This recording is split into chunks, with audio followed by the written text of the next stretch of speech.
Story Corner, presented by Jennifer. G, Yin and Yu, Part 3.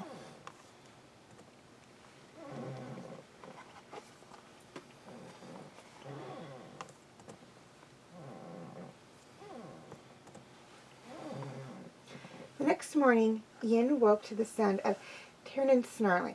It was a high-pitched sound the Vindtog usually made when he was hungry, but she soon realized what had really upset Tin. Her father was tearing through the house looking for the Sword of Tang. Yin heard the commotion as teacups fell from the cupboard shelves, breaking on the floor. "Where is it?" Yin's father yelled. Yin jumped out of bed to check on her brother. Kira had told her that if the cure worked, Yu's fever would break by morning. Now the sun was up, and Yu hadn't coughed for hours. "How do you feel?" Yin asked, looking down at her brother. He gazed up at her through bleary eyes. Yu shook his head and frowned, then put his hand up to his throat. He opened his mouth to move his lips, like he was trying to speak, only no sound came out. "Your voice is gone?" Yin asked. Her brother nodded. She put her hand to his forehead. He was burning hot. Yu's fever was worse than she thought possible. "This can't be. It has to work," Yin said. But even as she spoke the words, she knew that she was wrong. Kira had warned her of this. There were no guarantees. Yu covered her face and cried quietly, not wanting her parents to hear. She wanted to hide, to run away. It was bad enough that her brother was dying. Now Yin had gambled her family's title away. She made things worse. She didn't know how she could face her father or mother, having disobeyed their wishes. She lost the Sword of Tang. She might as well die right there with her brother. Yu was looking at Yin like he wanted to say something. "What is it?" Yin asked, hoping he could somehow answer her. Yu put his hands together, like he was praying. Then he opened them, as if opening a book. "You want me to tell you a story?" Yin asked, and her brother nodded. "I walked all night through the rain," she told Yu. "I don't want to tell that story. I'm sorry." But her brother looked so sad. She wondered what it must feel like, not getting to leave his bed, knowing he might die without taking another step. She pictured Yu walking in the rain with a smile on his face, enjoying every sensation.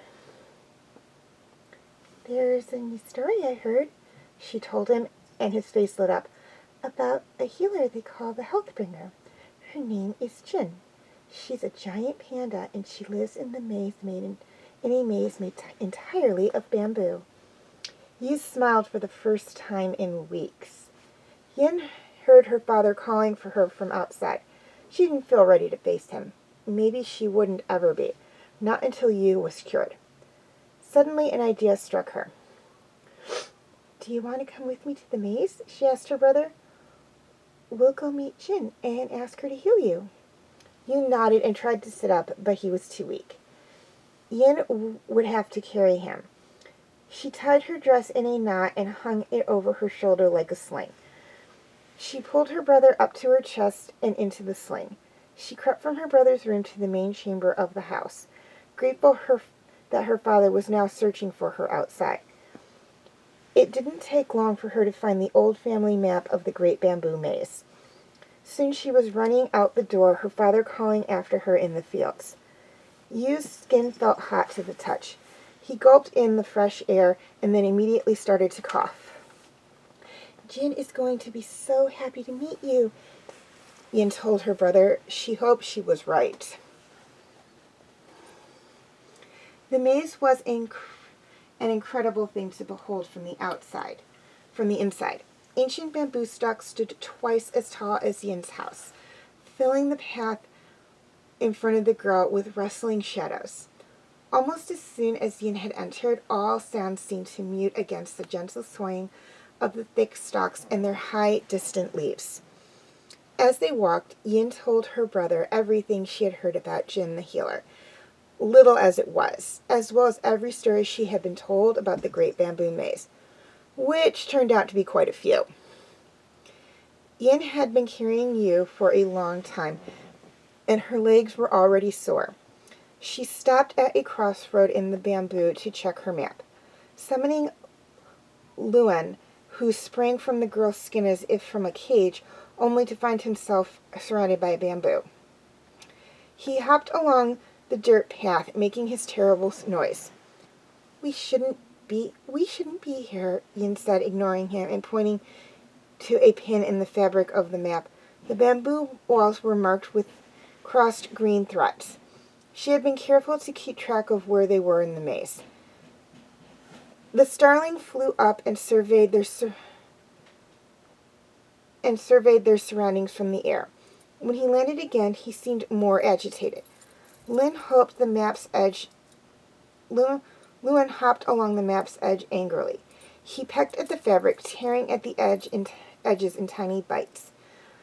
Then he pulled some of the green thread until they broke away. You're ruining it, Yin shouted, frantically shooing the bird away with her hand. Is this because I took too long to summon you? Luan had pulled out a whole line of green X's. This is where we are, I'm certain, Yin said, and the bird nodded.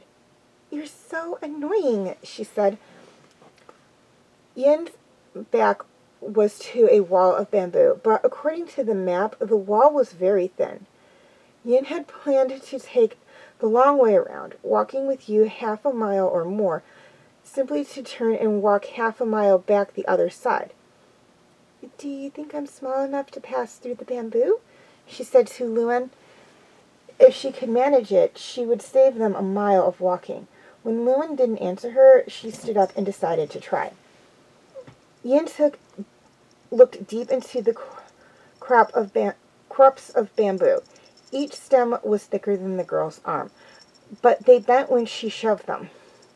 She pushed until there was a gap between the stems, then stepped onto one of the reeds. She weighed just enough so that the plants didn't break, and instead held her there off the ground. She took a step with the other foot. Again, the bamboo supported her. Suddenly there was a crashing sound, as if the bamboo around her was breaking all at once. Yin leapt back just in time as the stalks cracked apart. She covered her brother as a few of the poles toppled towards them. Once it was quiet again, Yin looked at the hole she made. Down on the ground at root level, something was sticking out of the soil. It looked like an animal trap with jagged metal teeth. Yin's weight must have triggered the jaws to close.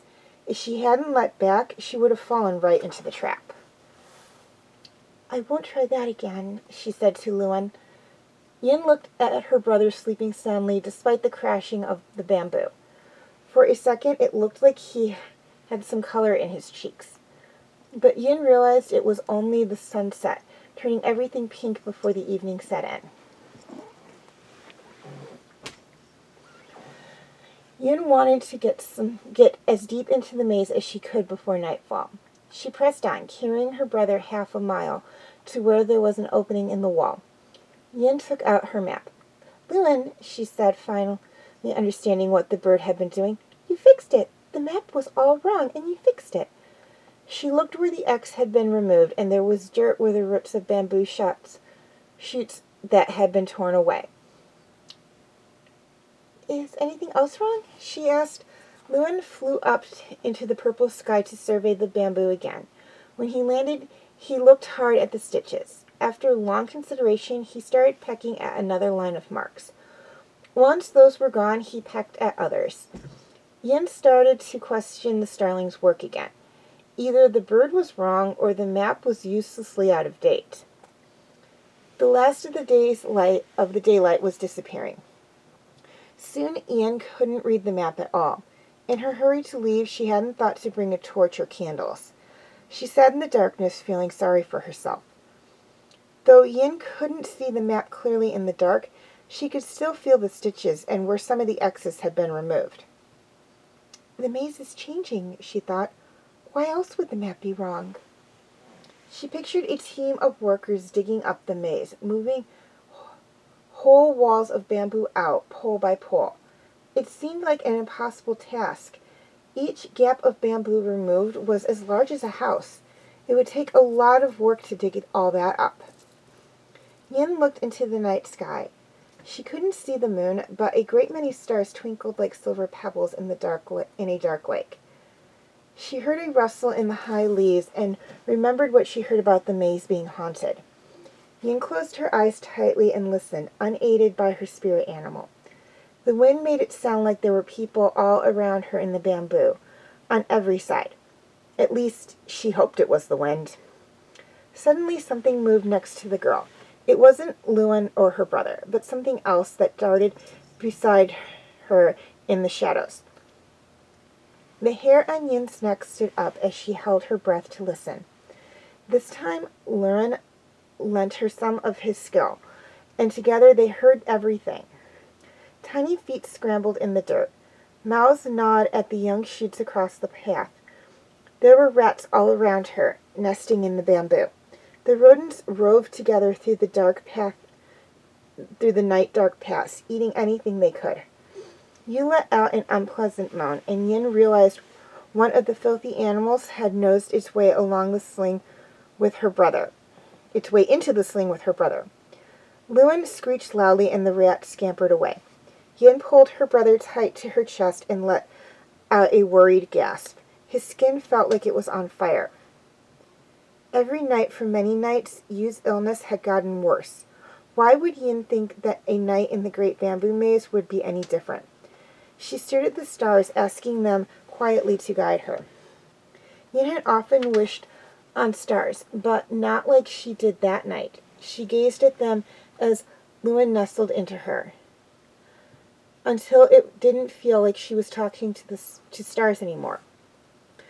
The two brightest shone like silver eyes in a dark face, listening to Yin's prayer. Exhausted from her journey, Yin gave herself over to the sounds of the bamboo and the face in the night sky. Slowly, a peace came over her. In her dreamy state, Yin realized why the maze was changing. She imagined a giant panda, big as a house. She pictured her wandering through the maze, sitting to snack in the shade. It wouldn't take long for a panda that big to leave a sizable dent in a bamboo wall.